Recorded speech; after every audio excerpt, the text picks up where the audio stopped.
오늘 우리에게 주시는 하나님의 말씀은 누가복음 20장 1절부터 8절입니다. 제가 봉독하겠습니다. 하루는 예수께서 성전에서 백성을 가르치시며 복음을 전하실새 대제사장들과 서기관들이 장로들과 함께 가까이 와서 말하여 이르되 당신이 무슨 권위로 이런 일을 하는지 이 권위를 준 이가 누구인지 우리에게 말하라. 대답하여 이르시되 나도 한 말을 너희에게 물으리니 내게 말하라. 요한의 세례가 하늘로부터냐 사람으로부터냐? 그들이 서로 의논하여 이르되 만일 하늘로부터라 하면 어찌하여 그를 믿지 아니하였느냐 할 것이요 만일 사람으로부터라 하면 백성이 요한을 선지자로 인정하니 그들이 다 우리를 돌로 칠 것이라 하고 대답하되 어디로부터인지 알지 못하노라 하니 예수께서 이르시되 나도 무슨 권위로 이런 일을 하는지 너희에게 이르지 아니하리라 하시니라. 아멘. 오늘 말씀은 누가복음 20장 1절부터 8절입니다. 예수님의 권위에 순종하는 성도라는 제목으로 함께 하나님의 말씀을 나누겠습니다. 예수님께서 예루살렘에 도착하셔서 가장 먼저 성전으로 가셨지요. 그 성전에 이방인의 뜰에서 장사하는 사람들의 상을 뒤집어 엎으시고 사람들을 쫓아내시고 그 다음부터 예수님께서는 매일 날마다 그 성전으로 올라가셔서 성전에서 사역을 하셨어요. 사역을 하실 때 말씀을 증거하시는데 오늘 20장 1절에 보니까 성전에서 백성을 가르치시며 복음을 전하셨다라고 이게 나와 있습니다. 예수님께서는 성전 사역을 하셨죠. 그죠? 이 성전의 주인 되신 하나님께서 성전에 가셔서 성전 사역을 하시는데 성전 사역의 가장 첫 번째로 하셨던 일은 성전을 청소하는 그런 일이었어요. 성전의 주인이 하나님이 아니라 장사하는 사람들이 돼 있었기 때문에 이 성전에 잘못된 것을 치워버리고 성전의 주인을 다시 세우는 그런 일을 하신 거죠. 그 다음부터는 이 성전에서 날마다 백성들을 가르치시는데 그 가르치시는 내용 중에 핵심은 복음을 가르치셨다라고 하는 것입니다. 이 복음을 가르치시는 사역을, 성전 사역을 예수님께서 하고 계실 때 두 종류의 사람이 나타나기 시작을 합니다. 한쪽은 말씀을 듣고 즐거워하는 사람들이 나옵니다. 말씀을 듣고 즐거워해요. 평화의 왕이 오셔서 평화를 선포하니 그 평화에 젖어 들어가며 그 평화를 누리고 안식하고 즐거워하는 사람들이 나오는 거죠. 그런데 그 반대쪽의 사람들이 또 나옵니다. 어떤 사람들입니까? 대제사장들과 서기관들과 장로들입니다. 이 유대인 지도자들이 나와요. 이 사람들은 자신들이 장사했었던 성전이 이제 더 이상 장사하지 못하게 됐잖아요. 장사하려고 준비해 놨었던 많은 것들이 엉클어졌잖아요. 예수님을 바라보고 예수님을 죽이려고 모의를 하기 시작하는 그런 사람들이 나옵니다. 바로 이 유대 지도자들이 이제 예수님께 찾아온 것입니다. 예수님께 와서 예수님께 질문을 합니다. 당신이 무슨 권위로 이런 일을 하는지 이 권위를 준 이가 누구인지 우리에게 말하라 라고 이야기를 하는 것으로 이 오늘 본문의 권위에 관련된 논쟁이 이제 시작이 됩니다. 이 유대 지도자들은 예수님께 와서 예수님께 시비를 거는 것입니다. 예수님을 이제 공격하려고 하는 거예요. 예수님은 무슨 권위로 성전에서 가르칩니까? 라고 이제 이야기를 하는 겁니다. 예수님이 무슨 권위가 있나요? 예수님의 권위. 예수님은 세습되어 내려가는 제사장의 직위를 가진 것도 아니고요. 그렇죠? 그렇다고 해서 로마 당국으로부터, 로마 정부로부터 성전에 관련해서 일을 하도록 허락받은 것도 아니잖아요. 그런데 성전을 뒤집어 엎으시고 성전의 주인으로서의 일을 계속 하시니까 이 대제사장들, 서기관들, 이 장로들은 그것을 가지고 이제 걸고 넘어지는 것입니다. 이 성전에서는 대대로 세습하여 이어 내려가는 제사장 직위를 가진 사람들이 있잖아요. 이 사람들은 자신들이 이 성전에 일을 하는 것이 정당한 것이고 성전에서 활동하는 것이 정당한 거라고 생각을 합니다. 또한 이 로마 당국으로부터 성전을 자체적으로 관리할 수 있는 권한을 받은 것이 유대인 그 산헤드린 공회거든요. 그러니까 이제 유대 지도자들이 성전을 관할할 수 있는 로마 정부로부터의 그 권한을 받았고 가지고 있는데, 자기들이 그것을 관리를 하고 장사를 하고 뭘 하고 하는 것은 그 권한을 다 받아갖고 하는 것인데, 예수님께 와서 예수님께서 그 사역을 계속 하시니까 이제 그걸 가지고 이제 시비를 거는 겁니다. 이제 그거 가지고 얘기를 하는 거죠.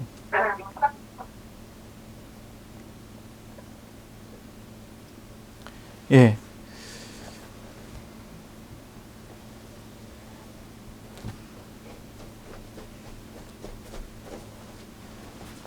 그거 가지고 이제 얘기를 하는 것입니다.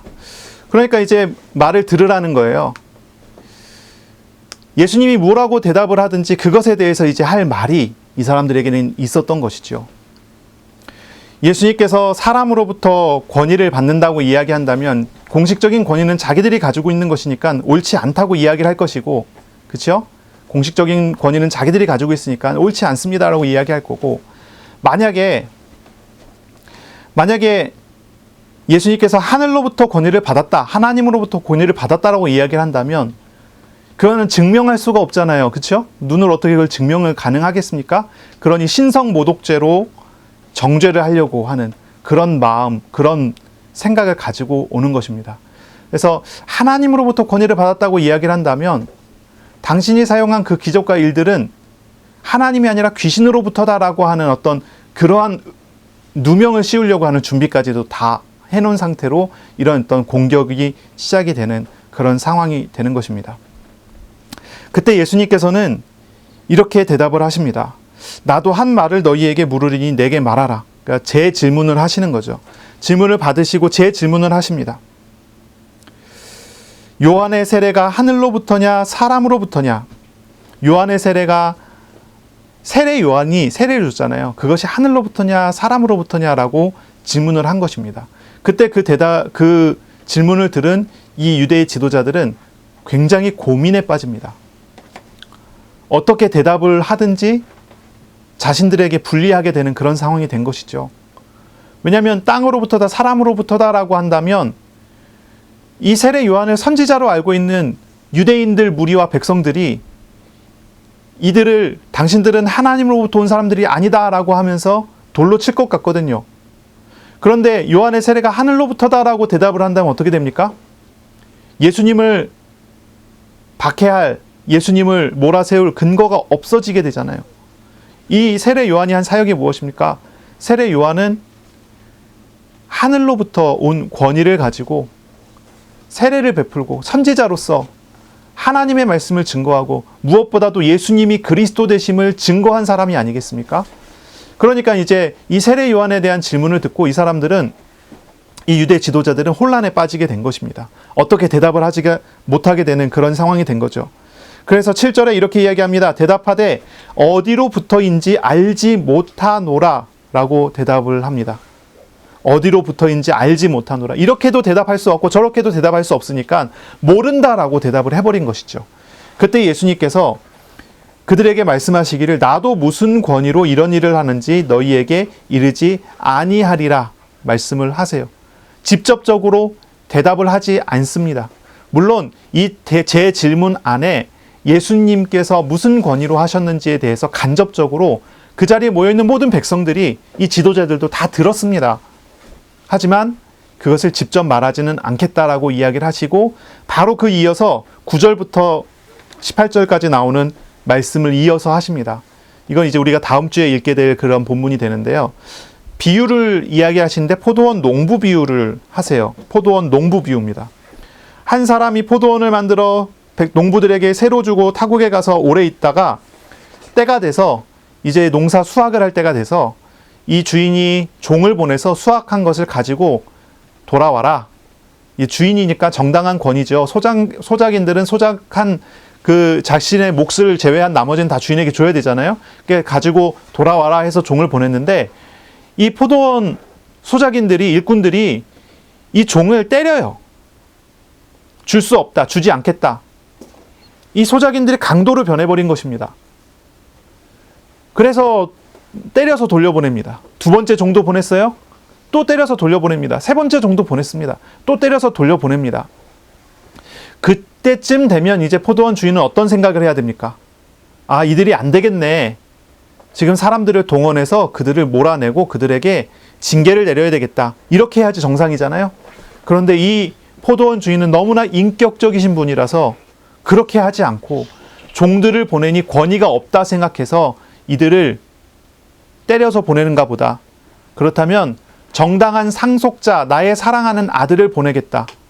그러면 그들이 들으리라 하고 이 아들을 보냅니다. 근데 이 포도원 일꾼들이 보고서 이제 아들이 왔다는 것입니다. 그러면은 생각을 해야 되잖아요. 어떻게 생각해야 될까요? 포도원 주인이 아직도 살아있잖아요. 그 권세가 그대로 있지 않습니까? 힘과 돈과 권세가 그대로 있잖아요. 아들까지 왔다는 것은 마지막 기회라는 거 아니겠어요? 돌려보내야 합니다. 소작한 곡식을 가지고 돌려보내야 합니다. 그런데 이 사람들은 뭐라고 생각했냐면 이렇게 생각합니다. 상속인이 왔으니 상속인을 죽이자. 그러면 이 포도원은 상속자가 없어지니 우리의 것이 될 것이다. 하고 상속자를 죽여서 버립니다. 그때 이제 이 포도원의 주인은 어떻게 일을 할까요? 어떻게 일을 하겠습니까? 사람들을 불러 모아 와서 이 포도원 소작농들을 다 치우지 않겠습니까? 그들을 다 징계를 내리고 벌을 내리고 죽이고 하지 않겠습니까? 바로 그러한 비유를 예수님께서 하십니다.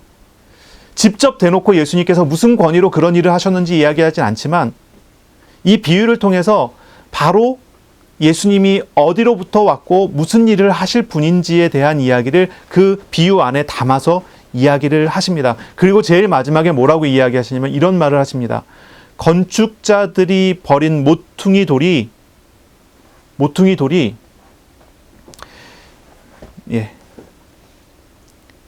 모퉁이의 머릿돌이 되었다라고 합니다. 건축자들이 버린 돌이 모퉁이의 머릿돌이 되었느니라. 이제 17절에 나오면 그런 말씀이 나오죠. 이런 말씀을 하세요. 버려진 돌이 모퉁이 돌이 된다. 그래서 연약하고 힘없고 능력 없어 버려지는 돌이 기준돌이 돼요. 기초돌이 돼요. 하나님의 나라의 기초돌이 되느니라. 그러니까요, 예수께서 오셔서 박해를 받고 십자가에서 죽으시는 바로 그 과정과 그 일들이 결국 하나님의 나라를 세우는 기준돌이 되어질 것을 이야기하시는 것입니다. 바로 이 비유를 통해서 이런 이야기를 하시는데, 그럼 예수님의 권위가 어디로부터 왔습니까? 어떤 내용입니까? 바로 이런 말들을 다 듣고 난 다음에 이 유대 지도자들은 화가 단단히 나서 예수님을 죽이고자 합니다. 더욱 죽이고자 하는 그러한 태도와 그런 모습을 보여주는 것이 이제 나오는 그 이후에 나오는 그런 구절들이 될 것입니다. 저는 오늘 이런 본문을 읽으면서 저와 여러분이 성전에서 주님께서 가르치시고 행한 이 일들을 바로 보기를 바라고요. 또한 주님의 권위 아래, 주님의 주권 아래 주님께서 우리에게 하시고자 하는 역사를 누리는 그런 날이 되시기를 바랍니다. 두 종류의 사람이 나왔잖아요. 한 종류는 주님의 권위 아래 순종하여 평화를 누리고 즐거워하는 사람들이 나왔습니다. 또 한 종류는 주님의 권위에 대항하고 적대하고 대적해서 주님을 죽이려 하고 자신들이 주인이 되려고 하는 그런 사람들이 나옵니다. 오늘 우리는 예수님의 권위를 바로 알고 주님께서 우리 삶에 행하시고자 하는 일들을 누리는 그런 일이 있어야 되겠습니다. 20장 1절에 보시면 예수께서 성전에서 백성을 가르치시며 복음을 전하셨다라고 기록이 됩니다. 예수님께서 복음을 전하셨어요. 복음을 전하십니다. 복음이란 무엇입니까? 복음이란 무엇이죠? 기쁜 소식이다, 즐거운 소식이다, 행복한 소식이다, 이런 우리가 이야기를 하는데 이건 이제 단어의 뜻이고요. 이 복음이란 무엇입니까? 복음은요, 지식이 아닙니다. 복음은 예수 그리스도십니다. 이것이 중요한 사실이거든요. 복음은 지식이 아니에요. 제가 신학교에서 오랫동안 공부를 하다 보니까 이제 보게 되는 사람들이 있잖아요. 어떤 사람들은 평생을 성경과 신학과 이런 것들을 공부하는 사람들이 있어요. 박사 학위를 가지고 교수를 하기까지 평생을 성경과 신학을 공부하고 연구하고 또 공부한 사람들이 있습니다. 이 사람들은 성경의 박사라 성경에 대한 전반적인 것을 너무나 잘 알고 있는 그런 사람들입니다. 그런데 복음을 모르는 사람들이 있어요. 하지만 한글을 읽지도 못하는 문맹이지만 심지어는 어떤 사람들은 지적인 장애를 가지고 있는 사람들조차도 복음을 잘 알아듣고 복음을 받고 복음의 혜택을 받는 사람들이 있습니다. 왜 그럴까요? 복음은 철학이나 높은 지식이 아니기 때문이에요. 복음은 그런 것이 아닙니다. 복음은 그냥 논리나 지식과 우리가 머리로 이해 가능한 어떤 그런 것이 아니기 때문입니다. 복음은 합리적이지 않습니다. 합리성 안에서 복음을 찾을 수가 없습니다. 복음은 우리가 어떻게 계산해갖고 얻어낼 수 있는 그런 것이 아닙니다. 깊은 생각과 고찰을 통해서 높은 깨달음을 얻어야 되는 어떤 그런 고상한 것이 아닙니다. 복음은 무엇이냐면 복음은 우리에게 찾아오시는 하나님, 우리를 만나주신 하나님 자신이 복음이십니다. 이것이 굉장히 중요한 부분이에요. 복음은 무엇입니까? 우리 연약한 자들을 위해서 스스로 낮아지셔서 우리에게 찾아오신 예수 그리스도가 복음이십니다. 예수님께서는 성전에서 가르치시는데 복음에 대해서 가르치세요. 예수 그리스도에 대해서 가르치세요. 예수님으로 말미암는 구원에 대해서 가르치세요. 예수님으로 인하여 나타나는 하나님의 나라에 대해서 가르치세요. 곧 예수님을 증거하는 것이 복음입니다. 요한복음 1장 1절에 보면 태초에 말씀이 계시니라. 이 말씀이 하나님과 함께 계셨으니 이 말씀은 곧 하나님이시니라 했습니다. 태초입니다. 태초. 세상이 만들어지기도 그 전에 말씀으로 계시는 하나님, 말씀으로 계시다는 말은 무엇입니까? 인격적이신 분이라는 것입니다. 인격으로 계신 하나님, 인격적이신, 물론 우리하고 조금 다른 초월적인 인격이시지요. 인격으로 계신 하나님, 말씀으로 계신 하나님이 계셨는데 이 말씀이 요한복음 1장 3절에 어떤 분입니까? 만물이 그로 말미암아 지은 바 되었으니 지은 것이 하나도 그가 없이는 된 것이 없느니라. 창조자이신 하나님이라는 것입니다. 그분은 창조자이신 하나님이십니다. 요한복음 1장 4절에 그 안에는 생명이 있었으니 이 생명은 사람들의 빛이라 그랬어요. 말씀은 하나님이시고요. 이 하나님은 창조자이시고요. 이 하나님은 생명이십니다. 살게 하시는 분이십니다. 이 하나님은 빛이십니다. 어둠을 밝히는 빛이 되신 분이십니다. 그런데 요한복음 1장 14절에 보니까 말씀이 육신이 되어 우리 가운데 거하심에 우리가 그의 영광을 보니 아버지의 독생자의 영광이요 은혜와 진리가 충만하더라 했습니다. 이 말씀이신 하나님, 창조자이시며 생명이시며 빛 되신 이 하나님께서 사람이 되셨어요. 높으신 분께서 낮은 곳으로 오셨어요. 그 이유에 대해서는 요한복음 3장 16절에 이야기를 합니다. 하나님이 세상을 이처럼 사랑하사 독생자를 주셨으니 이는 저를 믿는 자마다 멸망하지 않고 영생을 얻게 하려 하심이라. 사랑이라는 이유입니다. 사랑하기 때문에 높으신 분이 낮은 곳으로 오십니다. 바로 그 예수 그리스도를 영접하는 사람, 요한복음 1장 12절입니다. 영접하는 자, 곧 그 이름을 믿는 자, 그 사람은 하나님의 자녀가 되는 권세를 주셨다 그랬습니다. 영접하는 자, 곧 그 이름을 믿는 자들에게는 하나님의 자녀가 되는 권세를 주셨으니 라고 합니다. 예수님께서 찾아오셔서 주님을 만나 영접하는 사람에게 하나님의 자녀가 되는 권세를 주신 것입니다. 바로 그렇게 오신 분이 예수님이에요.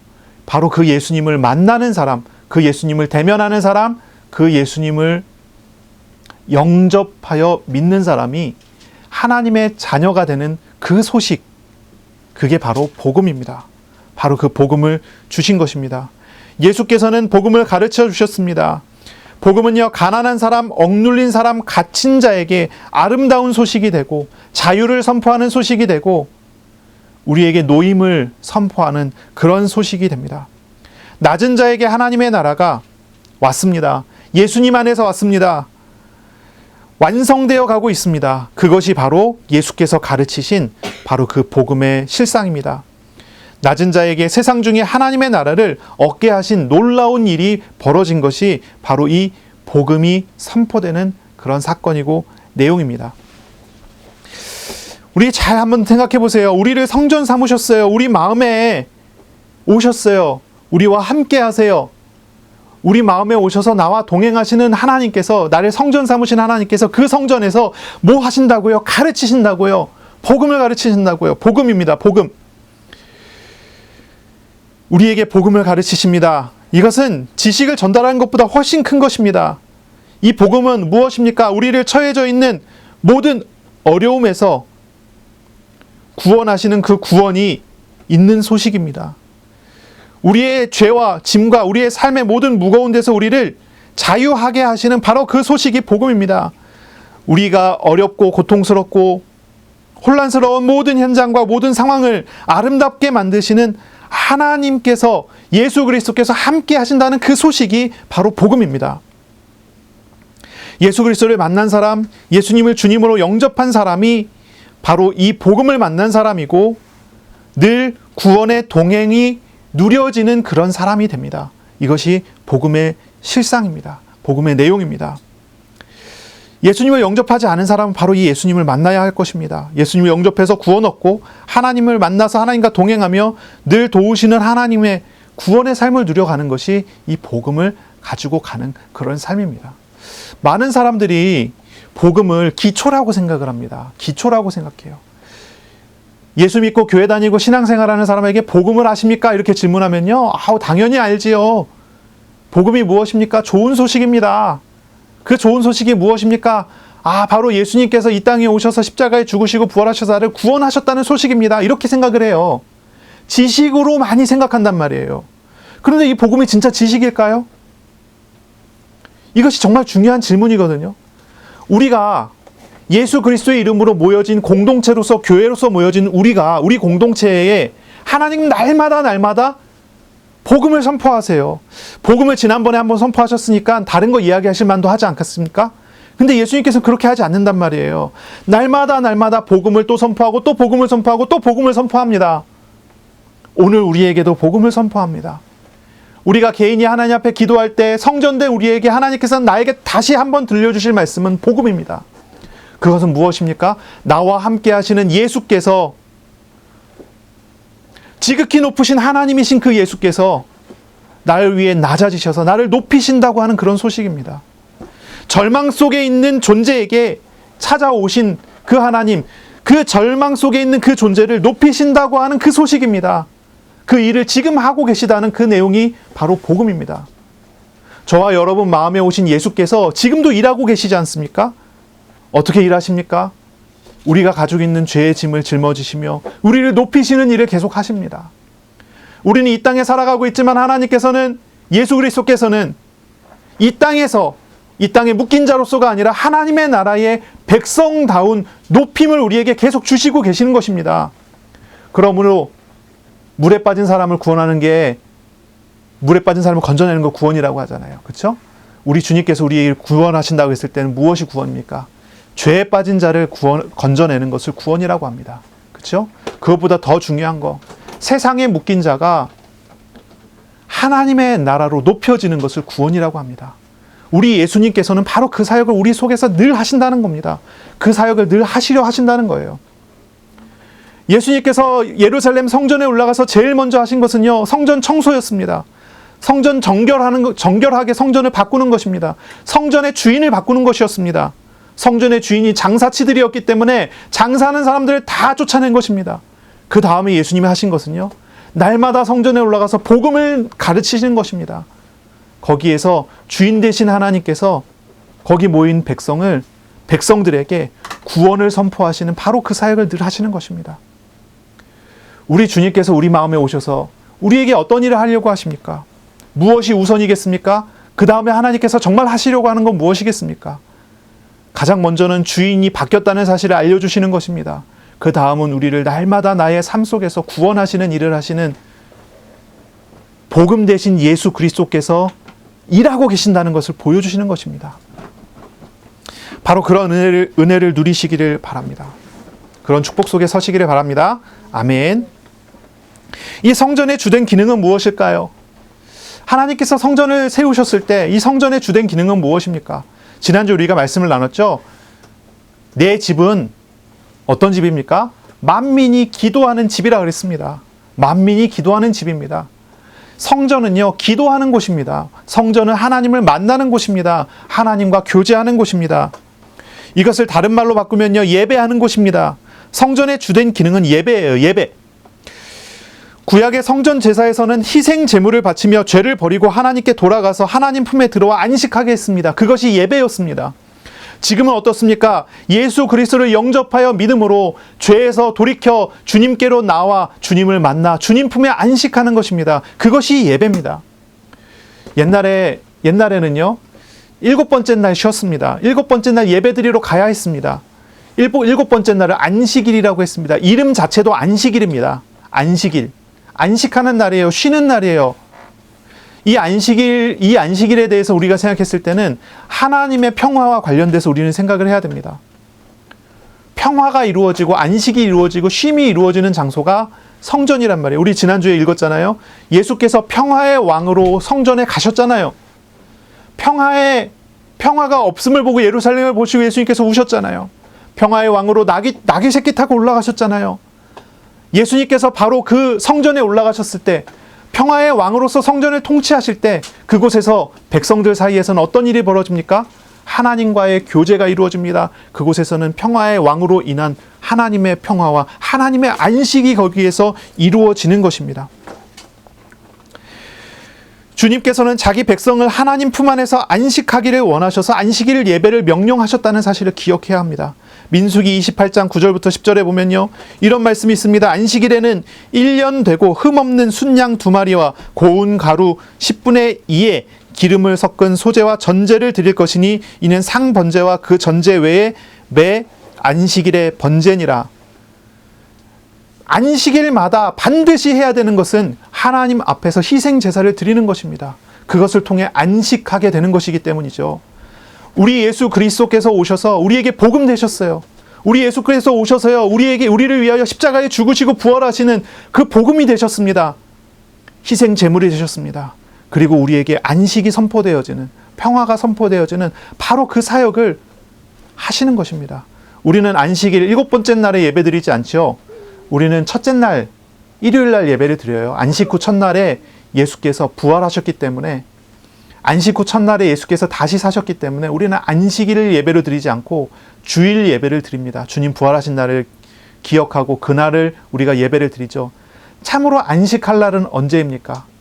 예수께서 죽으시고 부활하신 그 예수를 만나는 그날이 아니겠습니까? 그래서 우리가 이제 주일 예배를 드리는데, 주일 예배를 통해서 우리는 무슨 회복이 돼야 될까요? 이거 우리 잘 해봐야 돼요. 안식이라는 것은요, 참된 안식이라는 것은, 참된 평화라는 것은 단순히 쉼을 통해서 얻는 것이 아닙니다. 그냥 내가 안식일이니까 일하지 말자, 그러면 내가 안식할 수 있을까요? 그런 게 아닙니다. 참된 안식은 그런 것이 아닙니다. 참된 안식은 단순히 쉬는 것이 아니라 우상을 버리고 하나님께로 돌이키는 것입니다. 하나님 품에 안겨지는 것입니다. 그것이 안식입니다. 혹시 억눌리고 상처된 마음을 가지고 있습니까? 죄와 우상의 얽매임과 묶임들에 눌려있지는 않습니까? 세상 일에 이리 치이고 저리 치이고 이렇게 마음 상하고 저렇게 마음 상하고 고통스럽게 돌아오지 않았습니까? 그것을 다 잊어버리고 쉬는 것이 안식이라고 하겠습니까? 그것은 안식이 아니죠. 그냥 잊어버리는 거죠. 그리고 돌아서서 나가면 다시 생겨나는 것이 그런 쉼입니다.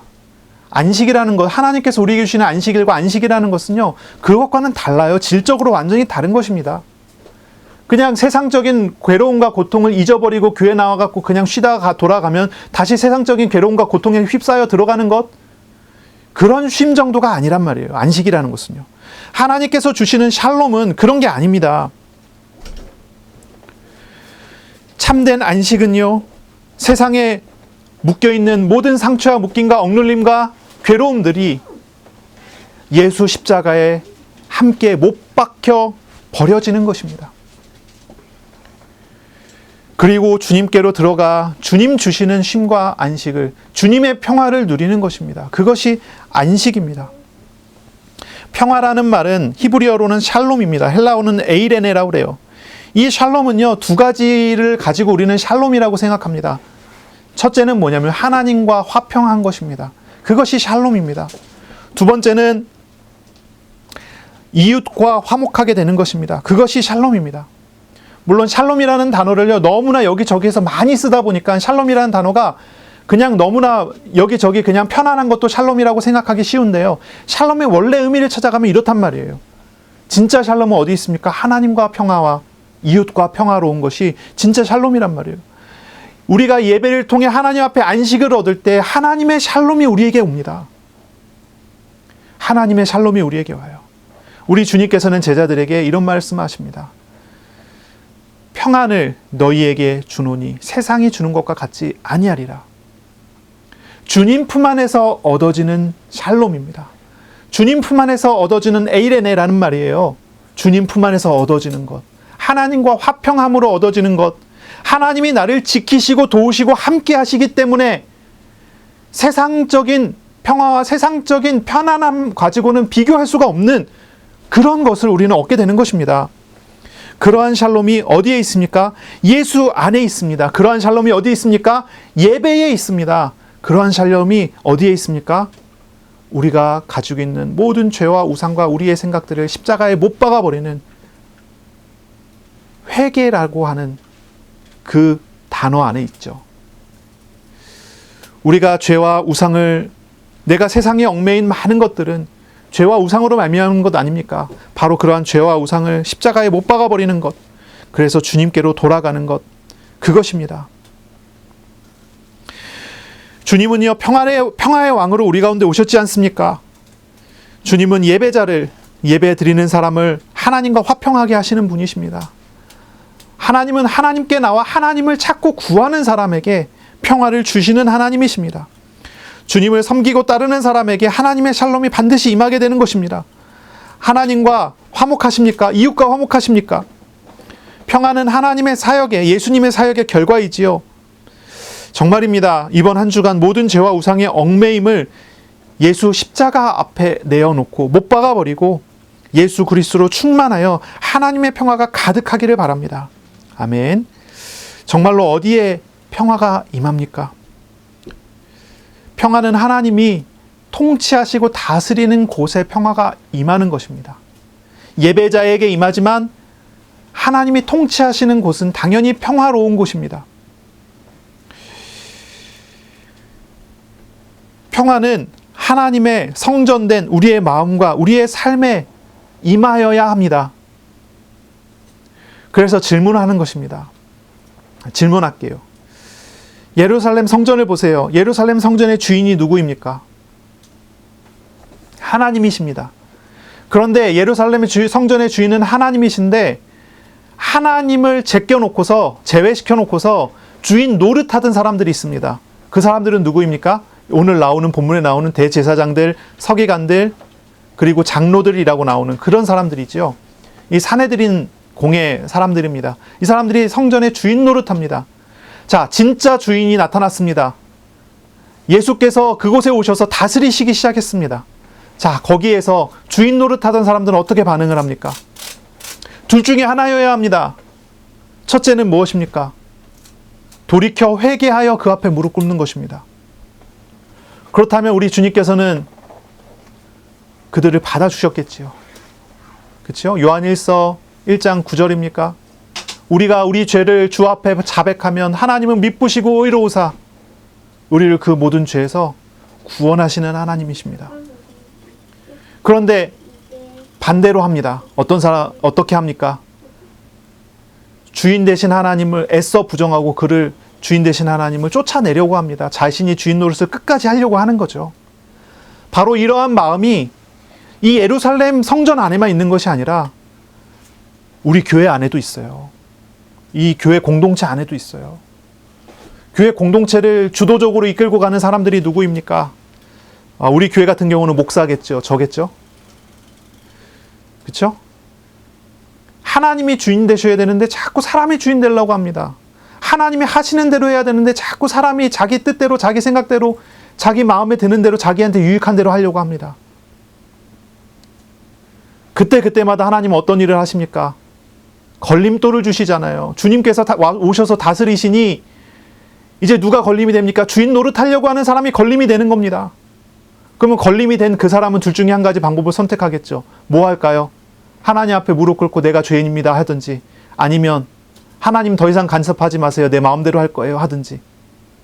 여기에서 그 교회의 운명이라는 단어는 좀 그렇고, 여기에서 그 교회의 미래가 결정이 되는 것 아니겠습니까? 어느 교회는 그렇습니다. 사람이 주인되다 보니 교회 안에는 분쟁과 분란과 환란과 고통만 가득할 뿐입니다. 주인되는 사람들이 계속 나서서 교회를 장사하는 곳을 만들어버립니다. 그러나 어떤 교회는 하나님 앞에 무릎 꿇고 돌아오고, 하나님 앞에 회개하고 돌아오고, 포기합니다. 장사도 포기하고, 이것도 포기하고, 저것도 포기합니다. 그러나 하나님이 보여주시는, 하나님과 연합하여 일어나는 하나님의 평화가 그곳에 임하는 것입니다. 그것이 단순히 교회에 대한 이야기일 뿐일까요? 우리 개인에 대한 이야기 아니겠습니까? 내 안에 두 가지 마음이 늘 싸웁니다.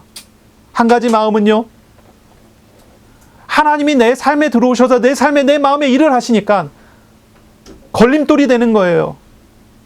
회개하든지 대적하든지. 두 가지 마음이 계속 싸우는 것입니다. 이게 이제 두 가지 마음, 그러면 이제 로마서 7장이 생각나지 않습니까? 사도 바울이 그런 고백을 하잖아요. 내 안에 두 가지가 있다는 거예요. 내 안에 두 가지 내가 있다는 거예요. 두 마음이 존재한다는 거예요.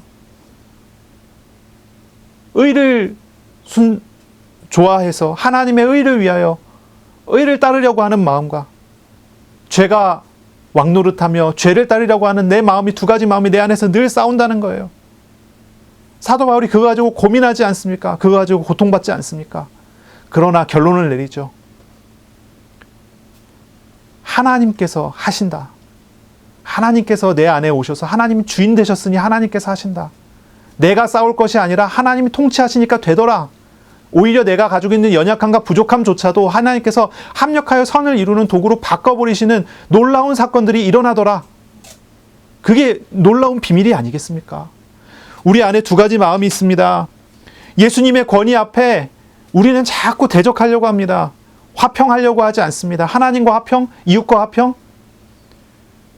자꾸 내 마음에 걸림돌이 생깁니다. 물론 우리가 육신 가운데 살아가는 이상, 우리가 육신을 떠나기 전까지는 이런 내용이 우리 안에 평생 있겠죠. 그러나 우리는 그때마다 확인해야 됩니다. 그때마다 우리는 알아야 합니다. 평화는 하나님이 통치하시는 바로 그 교회에 임합니다. 하나님이 통치하시는 그 장소에 임합니다. 하나님의 평화는 우리의 마음과 우리의 삶에 임하여지는 것입니다. 하나님께서 그렇게 하기를 원하십니다. 그러므로 우리는 어떻게 합니까? 예수님의 권위 앞에 순종하는 성도가 돼야 되는 것입니다. 우리가 가지고 있는 욕심과 우리의 고집과 우리의 생각과 자존심과 내가 가지고 있는 나의 많은 우상들, 내가 우선시하고 있는 많은 것들, 하나님보다 더 우선되는 것들, 그런 것들이요, 주님께서 일하시기 시작할 때는 다 드러나잖아요. 그때 다 내려놔야 합니다. 회개하고 돌이키고 주님 앞에 무릎 꿇고 오직 우리 주님만이 주인 되심을 고백하는 그런 성도들 다 되시기 바랍니다. 아멘. 주님을 섬기고 따르는 자에게 분명히 하나님께서는 하나님의 나라의 놀라운 은혜를 베풀어 주실 줄로 믿습니다. 예수 그리스도를 통해 드리는 영과 진리로 드리는 예배하는 참 예배를 회복하세요. 개인 예배를 회복하세요. 돌이키는 그 시간을 가지세요. 참회하고 회개하고, 그래서 하나님이 참 주인이십니다라고 고백하는 그 고백을 회복하세요. 하나님의 참된 안식이, 하나님의 평안과 하나님의 역사가 우리 가운데 임할 것입니다. 빌립보서 4장 6절 7절에 보면 이런 구절이 있죠. 아무것도 염려하지 말고 오직 기도와 간구로 너희 구할 것을 감사함으로 하나님께 아뢰라. 그리하면 모든 지각에 뛰어난 하나님의 평강이 그리스도 예수 안에서 너희 마음과 생각을 지키시리라. 이게 기도입니다. 이게 예배예요. 내가 가지고 있는 우상과 내가 가지고 있는 얽매임들을 주께 다 맡겨드리고 주의 십자가에 못 박아버리고 주님이 주시는 평안과 평강과 은혜와 축복으로 가득 채워지는 것입니다. 주님은 우리에게 그러한 은혜 베풀어 주시기를 원하십니다. 평화와 안식은요, 분명합니다. 하나님을 인격적으로 알아갈 때 나타나는 결과가 평화와 안식입니다. 성전된 우리는 주님과 기도하고 교제하고 말씀으로 동행하는 삶을 살게 되지요. 바로 그러한 삶을 통해서 우리는 평화를 누리게 됩니다. 히브리서 11장 6절의 말씀이 있습니다. 믿음이 없이는 하나님을 기쁘시게 할 수 없다고 그랬습니다. 그러므로 하나님께 나아가는 사람은 하나님이 계신 것을 알아야 되고 하나님이 자기를 찾는 자에게 상 주시는 이심을 믿어야 할지니라 라고 했습니다. 하나님을 찾는 사람, 하나님을 찾는 자에게 하나님께서 우리에게 상 주십니다. 어디에서 하나님을 찾아야 합니까? 우리 개인의 예배를 통해서, 우리 공동체의 예배를 통해서, 우리의 삶을 통해서 하나님을 알아가고 하나님을 찾아가고 늘 하나님께 돌이켜 하나님께 삶의 예배가 되도록 하는 것입니다. 그런 사람에게 그런 삶의 현장에 하나님의 은혜와 하나님의 축복이 늘 가득하게 되는 것입니다. 그런 은혜를 누리시기를 바랍니다. 자, 다시 한번 보겠습니다. 20장 2절에 볼게요.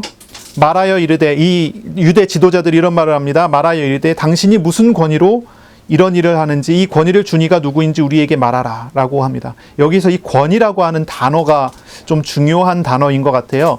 엑수시아라고 하는 단어인데요. 이건 이제 특권, 권리 뭐 이런 걸 이야기하는데 이 단어는, 이 권위라고 하는 이 단어는 아무데나 쓰는 단어가 아니에요. 아무데나 쓰는 단어는 아니고 어디에 사용되냐면 특히나 이제 70인역 같은 데서 이 단어를 사용할 때는 어느 곳에다가 썼냐면 기적이라는 거, 초자연적인 사건, 초자연적인 통치가 일어났을 때, 그러니까 기적적인 무엇인가 나타났을 때 그것을 두고서 이야기할 때 하나님의 권위라고 할 때 권위라는 단어, 엑수시아라는 단어를 썼단 말이에요. 그러니까 이런 단어가 사실 그냥 일반적으로 로마 정부로부터 성전을 관할할 수 있는 권리를 받았다고 할 때도 엑수시아라는 단어를 쓸 수 있지만 이 단어를 그냥 일상적으로 그렇게 사용되지는 않는단 말이에요. 특히나 이제 성경에서 특히나 이렇게 누가가 이 단어를 쓸 때는 의도가 있어요. 이거는 뭐냐면 예수님께서 거기에서 가르치실 때 권위가 나타났다고 하는 그런 거예요. 어떤 기적적인 초자연적인 어떤 역사를 보았다라고 하는 그런 의미로 우리는 볼 수가 있겠죠. 그러니까 예수님께서 회당에 가셔서 가르치시고 거기에 귀신이 떠나는 일이 벌어지고 예수님께서 회당에서 가르치셨을 때 또 병든 사람이 떠나가는 일들이 벌어졌죠. 하나님의 나라의 통치가 나타나니 하나님 나라의 권위가 나타나니 그곳에서 악한 것들은 어둠의 것들은 그 빛이 나타나니까 견디지 못하고 떠나가는 일들이 막 벌어졌잖아요. 그런데 사용하는 단어란 말이죠. 권위라고 하는 게. 그러니까요. 뭐 꼭 그렇게 사용되지 않을 수도 있는 단어지만 여기서 이렇게 보는 게 맞는 것 같아요. 그러니까요. 이 단어를 사용해서 이야기했다는 것은 이 대제사장들과 서기관들과 장로들은 예수님께서 거기에서 가르치시는 그 가르침 안에서 뭔가 기적적인 것을 계속 목격하고 있었다는 그런 말이에요. 그렇기 때문에 이런 단어를 사용해 갖고 질문을 했겠죠. 그런데 이 질문의 의도가 되게 중요합니다. 이렇게 질문하는 의도는 회개하기 위한 의도가 아니에요. 회개하기 위한 의도가 아니랍니다. 무슨 의도입니까? 예수님을 죽이기 위한 음모를 가지고 있는 그런 의도로서 이런 질문을 하게 된 거예요. 어떤 대답을 하든지 예수님을 얽어매기 위한 그런 의도를 가지고 이렇게 질문을 한 거예요. 그러니까 예수님께서 재질문을 하잖아요. 대답을 안 하고 재질문을 했을 때 세례 요한의 권위는 어디서 왔냐라고 물어봤을 때 이 사람들의 의도가 다 드러나죠.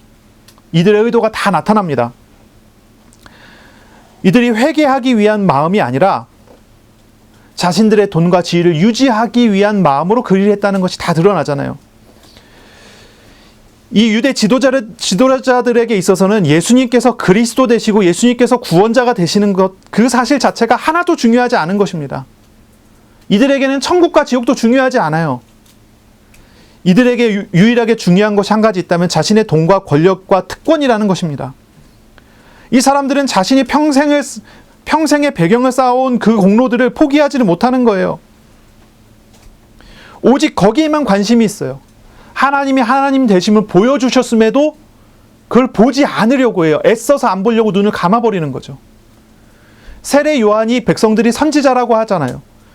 백성들이 세례 요한을 선지자라고 하는 이유를 이 사람들도 알 거예요. 세례 요한을 통해서 가르쳐줬고 세례 요한을 통해서 나타났던 일들을 봤을 거 아닙니까? 하지만 이 사람들은 세례 요한이 선지자든 아니든 자기들하고 아무 상관이 없는 거예요. 근데요, 상상외로 사람들이 이래요. 사람들이 이렇습니다. 이런 마음이에요. 하나님 되신 사건들과 기적들이 나의 삶에, 나의 주변에 나타나도 그것은 그것일 뿐이지 나는 나예요. 이게 사람들의 마음이고 사람들의 생각이라는 거죠. 심지어는 이것이 예수 그리스도를 믿는 성도들 안에 남겨져 있고 담겨져 있는 그런 내용들이에요.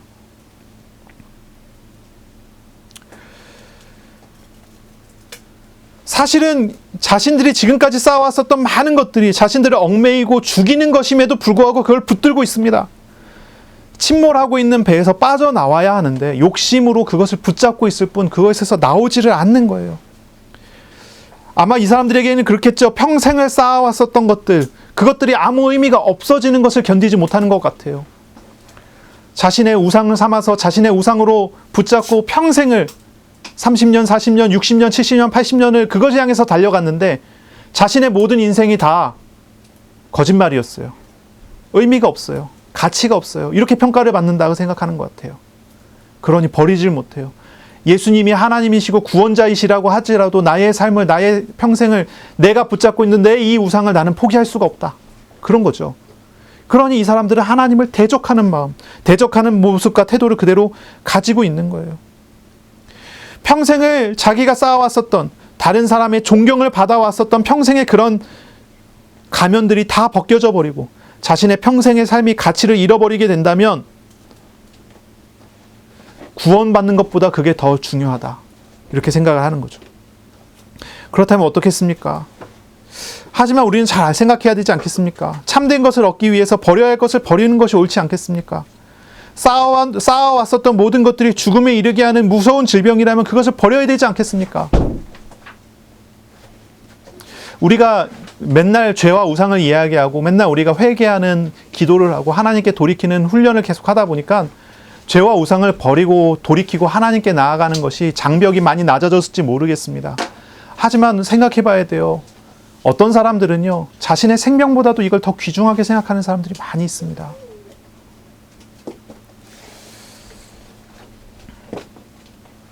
어떻게 해야 하겠습니까? 이런 사람들이 있다면 이런 사람들을 어떻게 전도해야 될까요? 이런 마음에 사로잡혀 있는 성도가 있다면 그런 사람들을 우리가 어떻게 권면해야 되겠습니까? 만약에 내 마음이 이렇다면 내 마음이 자꾸 이 두 가지 마음에 싸우면서 내가 우상됐고 내가 주인되었었던 것들을 내가 포기하지 못하는 그런 어떤 상황 속에서 내가 얽매여져 있다면 그걸 어떻게 해야지 내려놓을 수가 있겠습니까? 사실은 이것은 우리의 힘으로 되지 않죠. 하나님이 하셔야 되는 일입니다. 하나님이 하셔야 되는 일이에요. 제가 신앙생활을 하면서요, 정말 내려놓기 어려운 게 한 가지 있었다면 그건 뭐냐면 제가 몰아갔었던 거, 그거 정말 내려놓기 힘들더라고요. 안 내려놔지는 거예요. 내려놔야 되겠다는 생각은 하는데 내려놔지지가 않는 거예요. 저는 계속 몰아갔다 그랬잖아요. 신앙생활 자체가 몰아가는 신앙생활이었거든요. 기도를 날마다 열심을 내서 해야 되고 그렇게 해야 되는 거예요. 그렇게 하지 않으면 내가 나 자신이 지탱이 되지 않을 것 같은 거예요. 얼마나 몰아갔는지 하나님께서 주인 되셔야 되는데 하나님 주인 인정 못하는 거예요. 하나님도 내가 기도해야지 움직이셔야 되는 분으로 내가 그렇게 만들어버리고 내가 내 마음대로 내 입맛대로 나를 통치하려고 하지 하나님 나 통치하는 건 나 순종할게 이걸 못하는 거예요. 그걸 내가 내려놓는 순간 내가 아무것도 아니게 될 것 같으니까. 욕심 못 내려놓는 거예요. 욕심이 얼마나 사로잡혀 있는지 거기에 얽매여갖고 그 생각 속에서만 계속 몰고 가고 있는 거예요. 무슨 일이 생겨봐요. 자존심이 조금 상처를 입어봐요. 그러면요, 아침에 눈 뜰 때부터 밤에 잠잘 때까지 그리고 꿈속에서까지 그게 생각이 나지 하나님께 맡기지 못해요. 웃는 거 보니까 경험이 있으십니다. 어떻게 해야 내려놓을 수 있냐고요. 발버둥 치고 싸우면 내려놓을 수 있을까요? 예수 이름으로 생각아 떠나라 이러면서 자꾸 예수 이름으로 외치면 떠날 수 있을까요?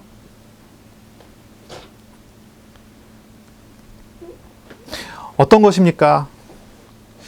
우리는 이 하나님의 나라의 비유를 조금 생각해 봐야 돼요. 우리 예수님 가르쳐 주신 하나님 나라 비유. 진주 장사는요, 진주를 장사하는 사람은, 진주를 파는 사람은, 진주를 다루는 사람은 어떤 진주가 가치 있는 진주인 줄 알 것입니다. 정말로 값어치 있는 진주를 발견했다면 자기가 가지고 있는 나머지 모든 진주를 다 팔아서라도 그 진주를 살려고 할 거예요. 그렇죠? 만약에 어떤 사람이 소작농이 되어서 땅을 빌려갖고 땅에 농사를 지려고 땅을 파다 보니까 그 땅 속에 보화가 나왔어요. 보물이 나왔어요. 그렇다면 이 사람은요, 어떻게 하겠습니까? 그걸 그대로 덮어둔 다음에 자기가 가지고 있는 모든 재산과 모든 인맥을 동원해서 돈을 모아갖고 자기가 가지고 있는 모든 것을 팔아치우면서까지 그 밭을 사야 될 거예요. 보화가 그 속에 감춰져 있으니까. 이게 우리 예수님께서 가르쳐 주신 천국 비유 아닙니까? 우리는 무엇을 발견해야 합니까? 이런 상황이기 때문에 어떤 것을 발견해야 합니까? 우리에게 찾아오신 하나님이 어떤 분인 줄을 알아가는 것부터 시작해야 됩니다. 그때 우리는요, 변화가 되기 시작합니다. 바뀌기 시작합니다. 하나님을 찾아야지요. 값진 진주 대신 하나님을 찾을 때 우리가 가지고 있는 값어치 없는 우상들은 다 버릴 수 있지 않겠습니까? 진짜 보화가 그 안에 감춰져 있다는 사실을 발견했을 때 그게 되어지지 않겠습니까? 그러므로 우리는요, 어떻게 해야 합니까? 우리 자신이 만약에 이 두 마음의 갈등 속에 빠져 있다면 무엇부터 시작해야 되겠습니까? 하나님 앞에 무릎 꿇고 기도하고 주님을 찾고 구하는 시간을, 그것부터 시작해야 되지 않겠습니까? 하나님을 찾는 시간, 하나님을 구하고 찾는 시간이 우리에게 있어야 됩니다. 말씀을 묵상하는 시간이 있어야 됩니다. 말씀을 틀어놓고 들으세요. 기도하세요. 말씀하신 하나님 나에게 뭐라고 말씀하시는가, 하나님 나에게 어떻게 나타나시는가를 보세요. 정말로 전도하고 싶은 사람이 있다면 어떻게 해야 되겠습니까? 그 사람 위에 기도하시되 하나님께서 그 사람에게 찾아오시면 되는 것입니다. 그 사람이 하나님을 보면 되는 것입니다. 나 자신이 먼저 하나님과 동행하며 전도자가 될 때 다른 사람들이 나를 보고 하나님을 보게 된다면 전도는 되어지지 않겠습니까? 하나님이 하시는 일이 있어요. 그것을 보는 거예요. 그것이 우리에게 우선이어야 합니다. 하나님이 일하시면 나는 따라가겠습니다. 하나님이 멈추시면 나는 멈추시겠습니다. 이것이 신앙인의 자세와 모습이 되는 것입니다. 성전은 하나님의 통치 현장입니다. 분명합니다. 내 마음에 이루어지는 성전, 이곳은 내 마음은 하나님이 통치하시는 곳입니다. 하나님이 원래 주인이십니다. 잠깐 우리가 주인 노릇하려고 잠깐 우리가 그럴 뿐이에요. 하나님 앞에 무릎 꿇고 세워지면 하나님의 평화를 우리에게 베풀어 주시는 그런 현장입니다. 또한 성전은 우리가 모인 공동체입니다. 이 공동체 교회, 하나님께서 하나님 주권 가운데서 모여주신 이 공동체는 성전이고 교회입니다. 하나님께서는 이곳의 주인이십니다. 언제나 우리는 주님께서 주인 되시도록 우리 자신을 내려놓는, 그래서 하나님을 섬기는 자로서 세워져 가야 할 것입니다. 그리고 또한 우주적인 교회가 있습니다. 하나님께서 시대를 이끌어 가시는 하나님의 공동체들이 있습니다. 그 우주적인 교회를 위하여 우리가 또한 하나님 주인 되시도록 내려놓고 섬기며 주님을 따르는 그런 사람들이 돼야 될 것입니다. 예수님은 그리스도셔요. 하늘과 땅의 모든 권세를 가지신 분이십니다. 하지만 주님의 통치를 인정하지 않으려고 하는 이들에 의해서 공격당하시기도 하시죠. 하지만 주님의 통치는 제한되지 않습니다. 회방에 의해서 오히려 더 분명하게 주님의 통치는 더 분명하게 드러날 뿐입니다. 그런 경험 많이 해보셨잖아요. 그렇죠? 우리가 어떤 어려움 같은 것을 당하게 됐을 때 우리 교회적인 차원에서, 우리 개인적인 차원에서 하나님의 백성으로서 우리의 삶을 사는데 우리에게 어떤 어려움 같은 게 따라왔을 때 그 어려움의 결과는 어땠습니까? 하나님께서 더 좋은 문을 여시는 그런 응답으로 우리 언제나 그런 결과를 보지 않았습니까? 우리의 삶에 하나님께서 하시는 일들, 그것은요 더욱 분명하게 나타나고 더욱 분명하게 세워질 것입니다. 그러니 시험과 회방이 있다 하더라도 그것 때문에 우리가 갈등할 필요가 없습니다. 그것 때문에 고민할 필요가 없습니다. 하나님을 더욱 믿으시기 바랍니다. 우리가 다음 주에 이어지는 본문을 통해서 볼 때는 주님은 주님의 권위가 하나님께로부터 말미암았음을 드러내시는 것을 우리는 보게 될 것입니다. 그리고 또한 십자가가 연약한 자들을 위한 하나님의 나라의 보통이 기준돌이 된다는 것도 우리는 보게 될 것입니다. 우리의 연약함이 하나님의 강함을 담는 그릇이 되고 우리의 연약함으로 인하여 하나님의 함께 하심을 더욱 분명하게 세우시는 역사를 보게 될 것입니다.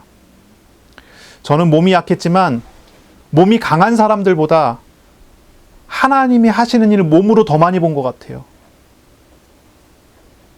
저는 가진 경제가 별로 없었지만 가진 경제가 많이 있었던 사람들보다 하나님이 함께 하시고 역사하시는, 경제적으로 하나님께서 주관하시는 그 사역을 더 많이 본 것 같아요. 제가 신학교 다닐 때 그랬거든요. 저는 가진 거 없었는데 하나님께서는 저에게 언제나 풍족하게 쓸만한 것들을 채워주시더라고요. 돈 많이 있었고 가진 게 많았던 친구들은 그러지 못했어요. 하나님이 함께하는 사람, 하나님이 함께하는 비밀이 어떤 것인지를 봐야 돼요. 가진 것 없는 것이 우리가 힘 빠질 일이 아닙니다. 내가 큰 아파트에 살지 못하는 것이 고민할 일이 아니라니까요. 하나님의 함께하심이 더욱 분명하고 선명하게 드러날 하나님의 강함을 담는 그릇으로서 우리는 증거를 그 속에서 보게 되는 것입니다. 그러니 하나님의 평화가 우리에게 나타난다는 것을 우리 기억하세요. 그것을 알아가시길 바랍니다. 저는 확실히 믿습니다. 하나님께서는 우리의 삶과 현실 속에서 일하십니다. 우리의 연약함은 하나님의 강함을 닫는 분명한 그릇이 됩니다. 그러므로 불평불만이 아니라 하나님 앞에 감사하고 하나님의 평화를 누리시기를 바랍니다. 하나님께서는 성전된 우리에게 일하십니다. 주님은 구원의 복음을 선포하시고 우리의 삶에 하나님의 나라의 평화를 베풀어 주십니다. 결국은 우리를 하나님 나라 백성다운 삶으로 하나님께서 함께 하심을 온 세계와 열방 가운데 보이는 그러한 삶으로 우리를 인도하실 것입니다. 인도하시는 하나님이 바로 우리 하나님이십니다. 그러므로 우상을 다 버리고 주님의 주권을 인정하고 하나님 앞에 서시기를 바랍니다. 이번 주간 우리가 정말 싸워야 되는 싸움이 있다면요, 하나님의 권위 앞에 나 자신을 내려놓고 돌이키는 싸움입니다. 예수님은 이렇게 말씀하셨지요. 제자됨이 무엇입니까? 자기를 부인하는 것이라 하셨습니다. 자기 십자가를 지고 예수님을 따르는 것이 제자라고 했습니다. 자기를 부인한다는 것은 무엇입니까? 내가 지금까지 쌓아왔었던 모든 것의 우선순위를 다 버린다는 것입니다. 내가 지금까지 가지고 왔었던 내 자존심과 내 많은 것들, 내가 주인 되려고 했었던 많은 것들을 다 내려놓고 주님 주인이라고 인정하는 바로 그것입니다. 바로 그 싸움을 하시기를 바랍니다. 우상과 삶과 생활을 하나님 앞에 다 내려놓으세요. 주님을 찾는 사람이 되세요. 주님을 찾을 때, 우리가 주님을 찾을 때, 주님을 구할 때 우리는 밭에 숨겨진 보물을 발견한 농부처럼 우리는 될 것입니다. 우리는 하나님의 안식과 평화를 누리는 백성으로 세워지게 될 것입니다. 주님의 복음, 주님 주시는 평화에 놀라운 은혜를 풍성히 누리는 한 주간 되시기를 바랍니다. 하나님의 샬롬이 있는 한 주간 되시기를 바랍니다. 기도하겠습니다. 하나님 감사합니다. 오늘도 우리에게 말씀하시고 우리와 동행하시니 감사합니다. 우리 안에 있는 많은 불신앙과 우상과 죄된 것들이 있습니다. 이번 한 주간 주님 앞에 다 내려놓고 오직 주님의 권위에 순종하여 주님 따르는 성도 다 되도록 인도하여 주옵소서. 그러므로 하나님의 약속하신 날마다 구원하시는 사역과 날마다 우리에게 평화를 주시는 하나님의 은혜를 경험하고 누리는 우리 성도들 다 되게 하여 주옵소서. 감사하며 예수님 이름으로 기도합니다. 아멘. 우리 구주 예수 그리스도의 은혜와 하나님의 사랑하심과 성령의 교통하심이 이제로 영원까지 항상 함께 있을지어다. 아멘.